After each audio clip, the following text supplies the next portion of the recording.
I am glad to know that Kerala has launched a massive decentralization drive to break this impasse. Effective decentralization will meet the challenges of development. I am sure the Unique People's Planning campaign in your state has addressed this issue. Increase in agricultural production and productivity by better use of local resources, halting environmental degradation through local action, improvement in delivery of services through local control, and higher investment in priority areas through reduced leakages and the mobilization of local resources are the fruits of decentralization. Decentralization transfers power to the people. It enlarges democracy by increasing the participation of the people. The panchayat and urban local bodies should be seen as conduits for power to follow to the ordinary people. They should not be seen as power centers but as trustees of the people, as agencies of public service, and as instruments of face to face democracy. For decentralization to be effective, it has to be free from corruption, nepotism, and patronage. This can be done only if there is scope for genuine people's participation. Control from below is the best check against possible abuse of power by local authorities. The word participation is often used very loosely. One has to be very clear about what it means. There can be pseudo participation where people are got together only for the sake of official record. There can be manipulative participation where people are collected for attainment of ulterior motives. Genuine participation involves not merely giving a voice or the freedom to air opinions, grievances, and demands.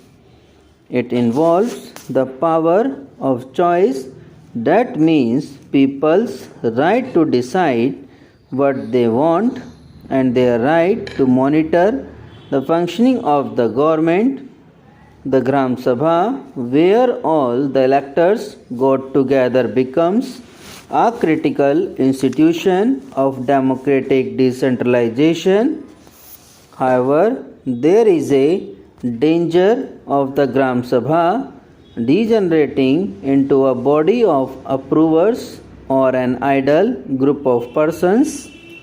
Organizing women is one of the best ways of avoiding this danger. Hence, I see Kerala as a furthering of the decentralization process and as a tool for empowerment of the poor. Dear friends, the whole nation is watching this program with interest. I assure my personal support and the support of the government in New Delhi to the success of this project and its possible use elsewhere. In matters relating to the nation's development, there should be no politics. I consider it a privilege to be present on this important occasion, and I am not saying this in a manner of formality. As Prime Minister of the country, I am invited to attend many functions and inaugurate many programs. Each one of them is significant in its own way, having a bearing on the social and economic development of our country, but some programs carry a greater emotional content in them and give a deeper sense of personal satisfaction.